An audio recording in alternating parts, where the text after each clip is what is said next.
Good evening. Thanks for joining us. This is the news at 7 on 90 International. We're live in Abuja. I'm Ruth Aguele. Let's start by bringing you the headlines.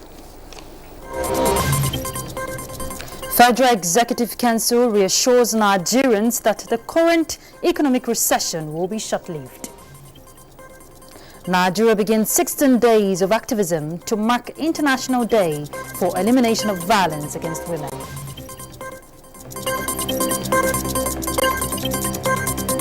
Plus, Senate to invite Minister over non-implementation of its resolutions on usage of communications gadget in the fight against crime.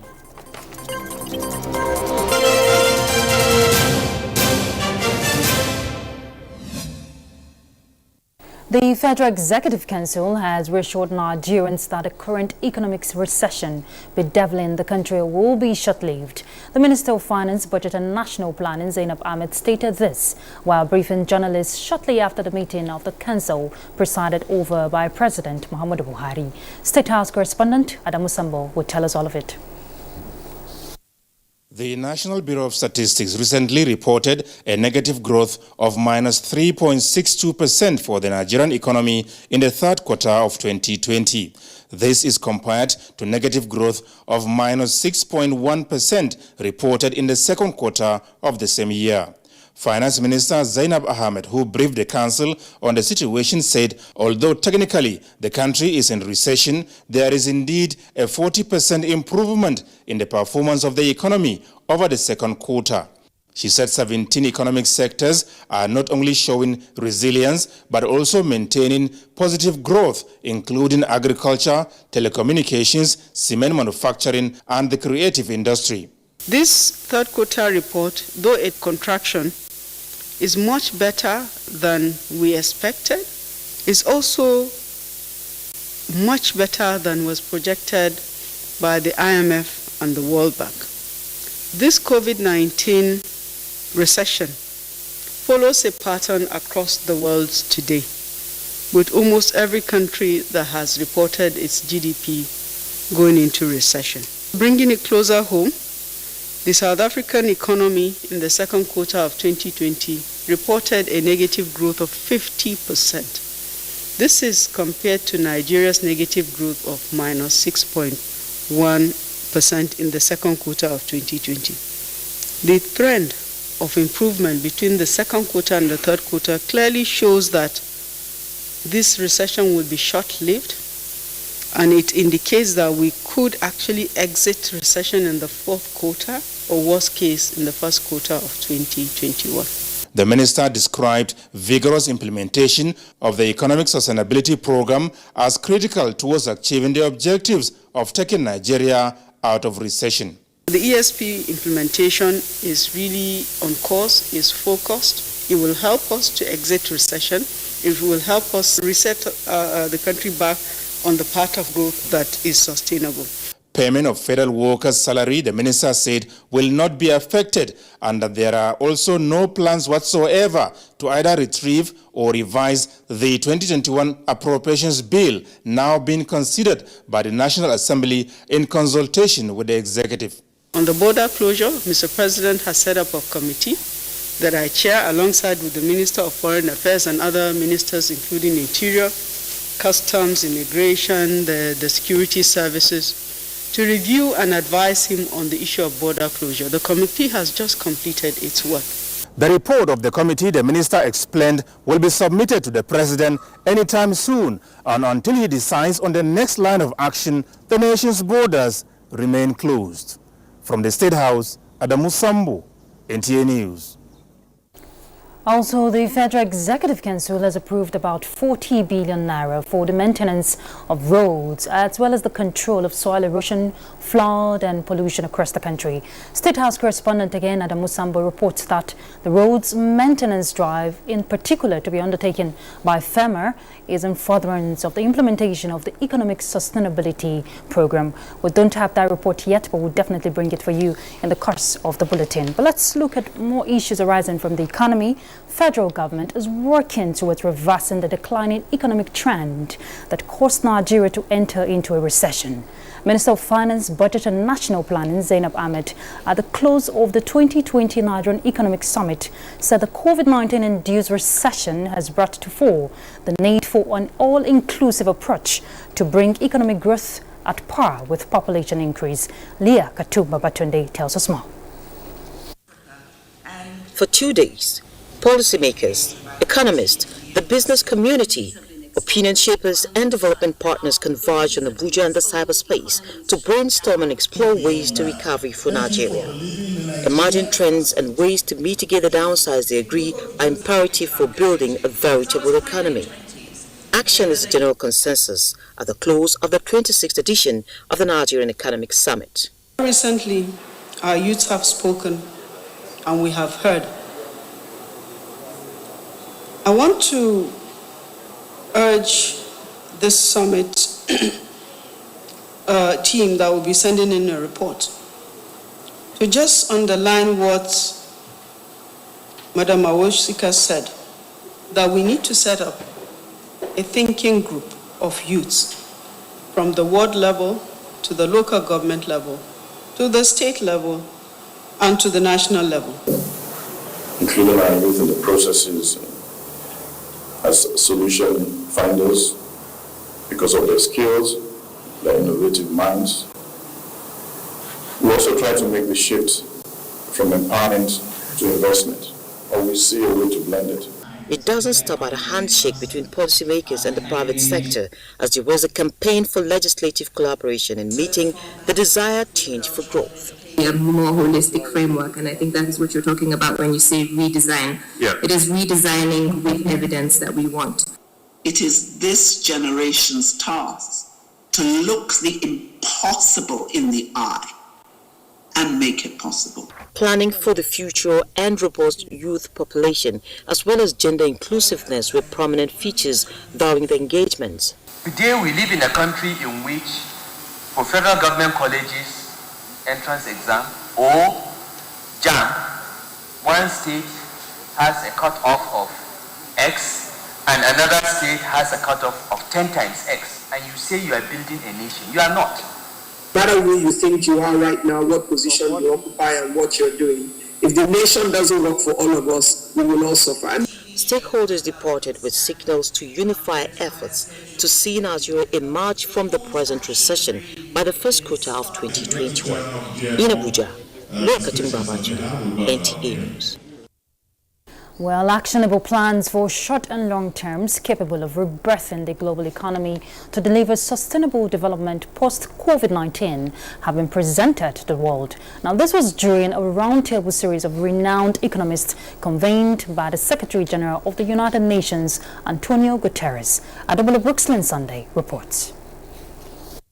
In the past 10 months, the coronavirus pandemic has precipitated one of the worst health, socio-economic and humanitarian crises in over a century, which the consequences are negatively impacting the lives and livelihoods of billions of people globally. The virtual meeting brought together influential thinkers, policymakers and economists to reflect and build on the outcomes of the first two roundtables in the series.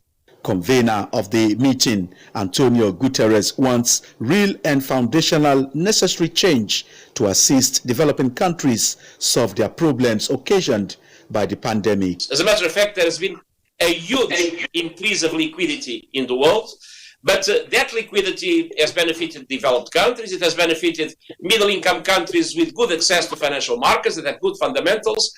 Since those least privileged and poorest in society spend the most out of their incomes, inclusive growth is the only way to achieve sustainable economic growth. For Nigeria's Amina Mohammed, who is the deputy scribe of the UN, the world is still far from where it should be as the world comes to the end of 2020 after the health crisis. There is, big conversation on how we need to move forward with proposals that have massive counter-cyclical stimulus measures, universal social protection floors, aligning our recovery policies and packages with the SDGs and the climate agenda. Other recommendations include building a new global system founded on social and economic inclusion, equity and environmental justice. Adebola Brooksland Sunday, NTA News. In the past 12 months, 243 million women and girls around the world have been subjected to sexual and other physical violence.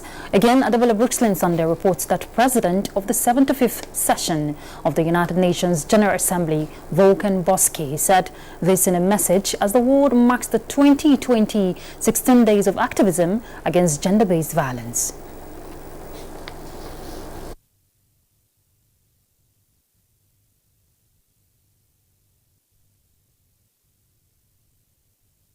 While any woman or girl lives in fear for her safety, this is the time for men and boys around the world to stand up for what is right.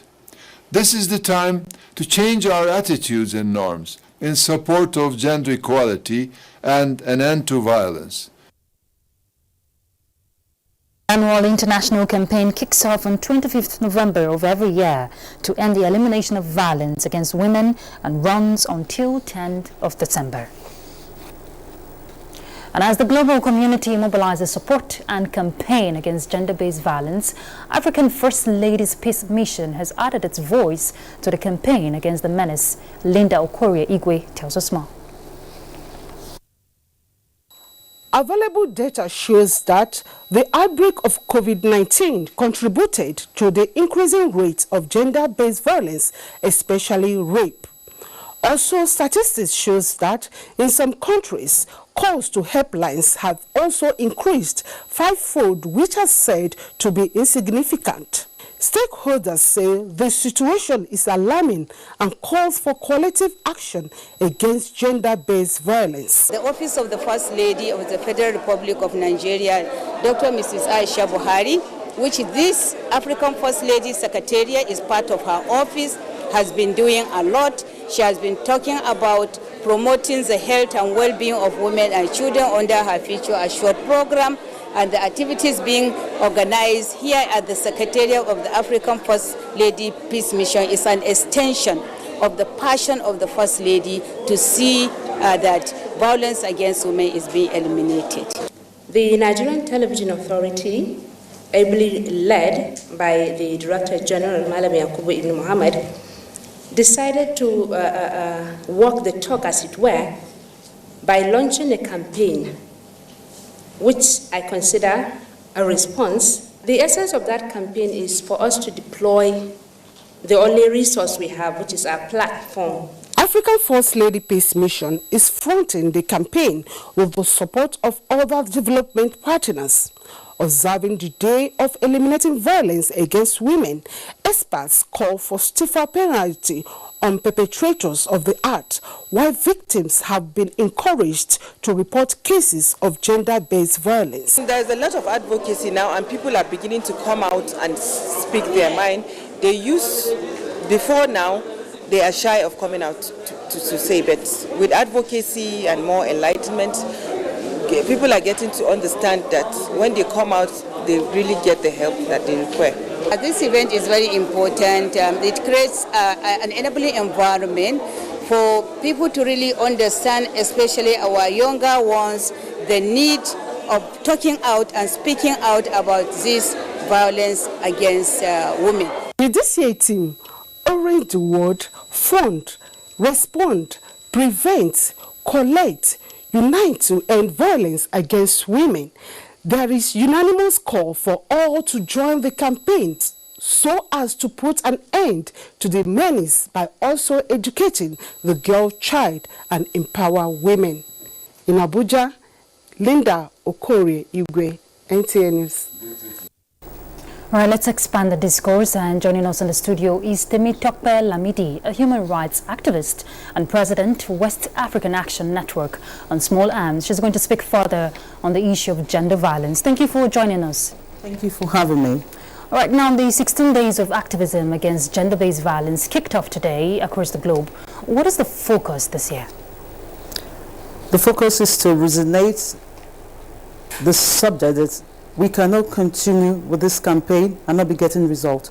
For over 30 years now, people have been on the streets complaining against gender-based violence, and all we can get in return is increase in the numbers. It shows something is not talent. Something is wrong somewhere. What we are campaigning against now is that there must be prosecution.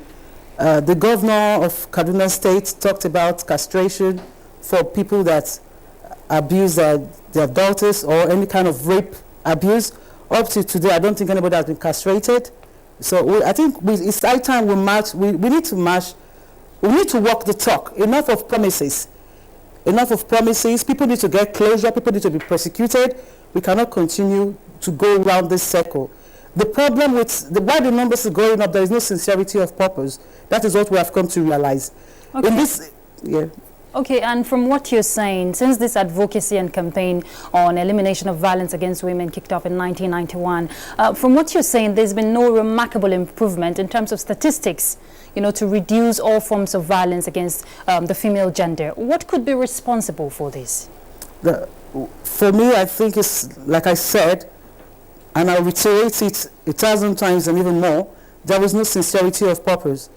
When we were going about this campaign, even seeking for institutions that are concerned with this, people that were even supporting us are not even in the front of this campaign.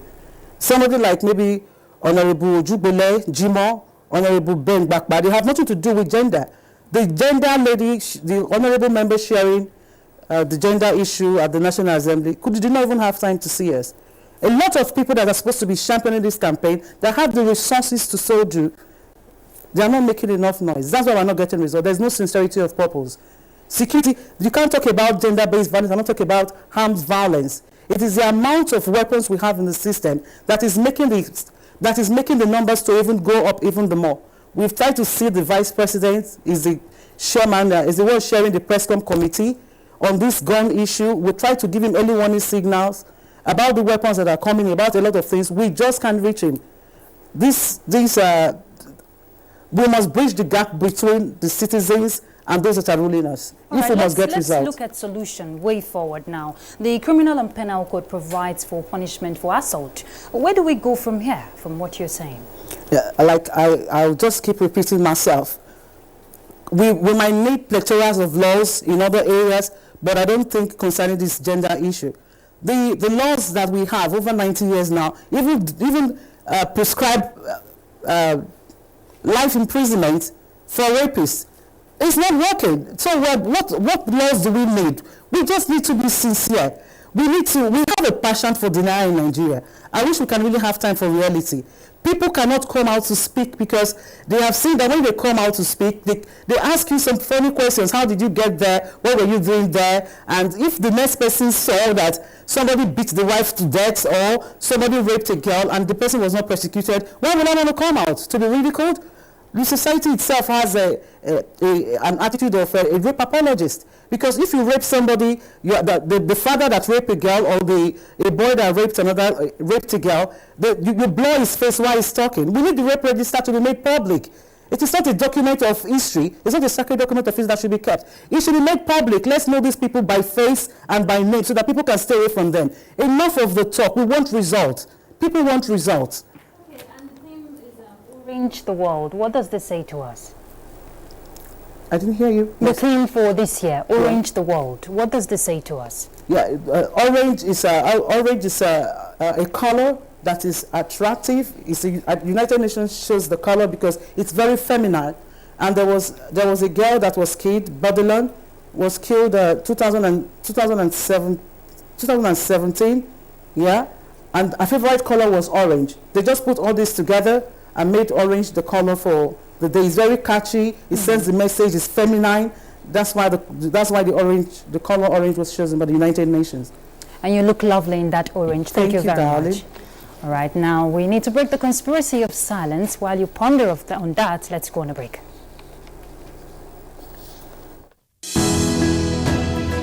The counsel of our fathers. My advice to these young people is please do not take us back to those harrowing days. You probably do not know what it is. Nigerian youths, let's build our nation together.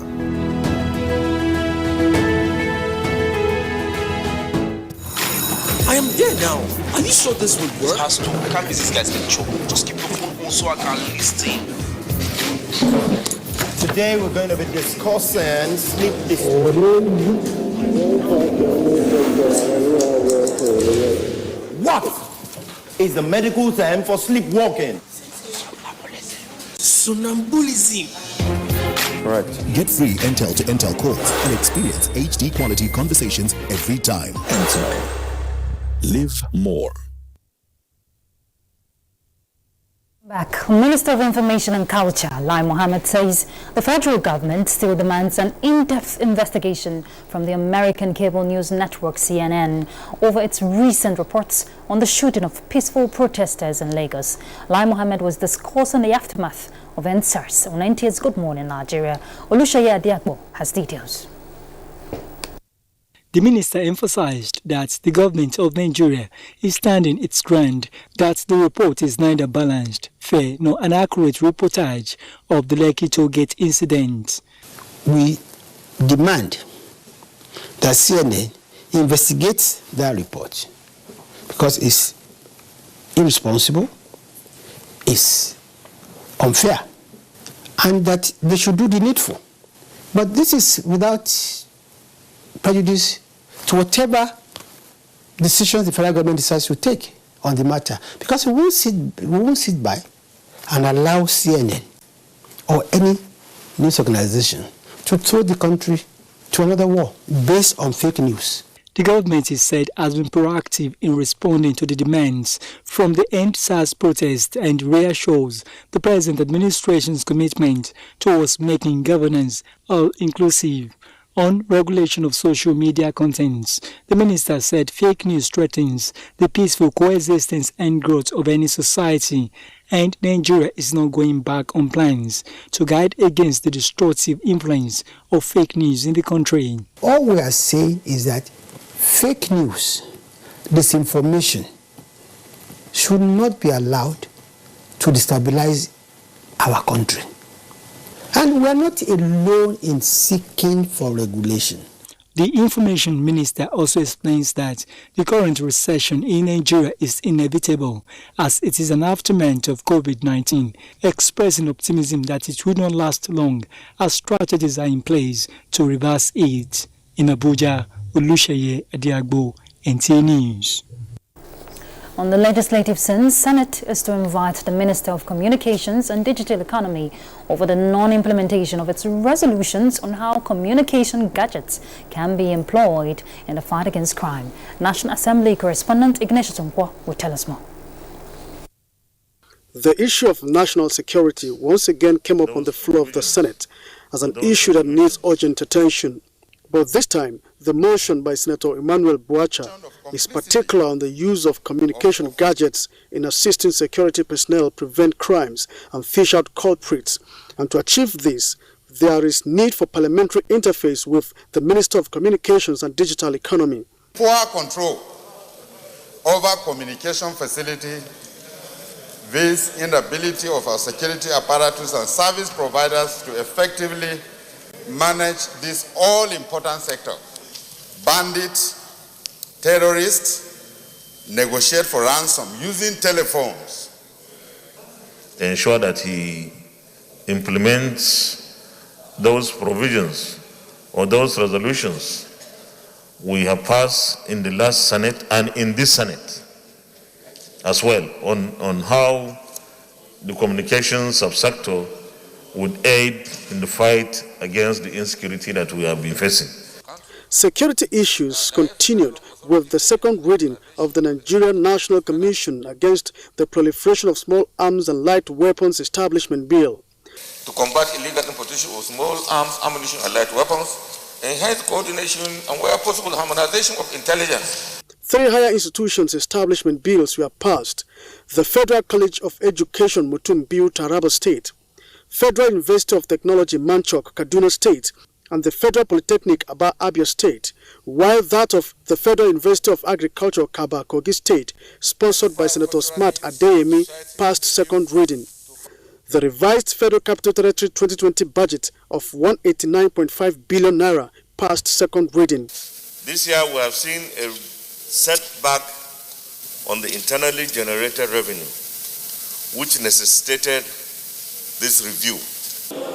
The bill for the amendment of the Tertiary Education Trust Fund Act, which seeks to include law school as one of the beneficiaries of the TED Fund interventions, passed second reading.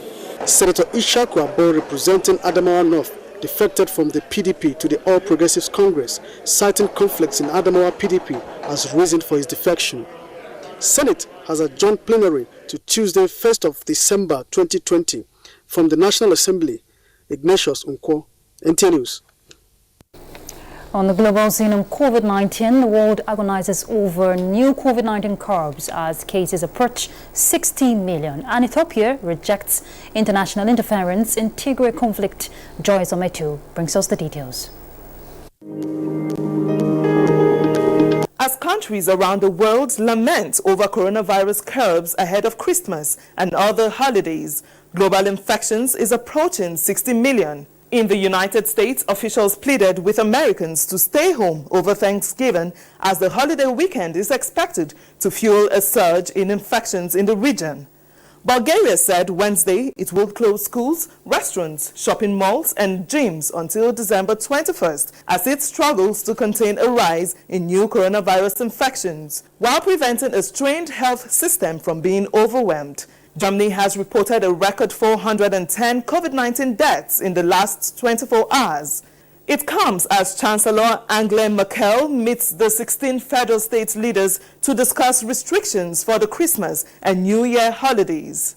Johns Hopkins University coronavirus tracker, as at 6 p.m. Nigeria time, showed that while the virus has killed 1,412,669 people globally, more than 41 million have recovered. In Africa, a total of 2,107,102 cases have been confirmed, out of which Nigeria accounts for 66,607. Away from the pandemic, the European Union Foreign Policy Chief said the crisis between Ethiopia's military and regional forces from the northern Tigray region is seriously destabilizing East Africa and hostilities should stop.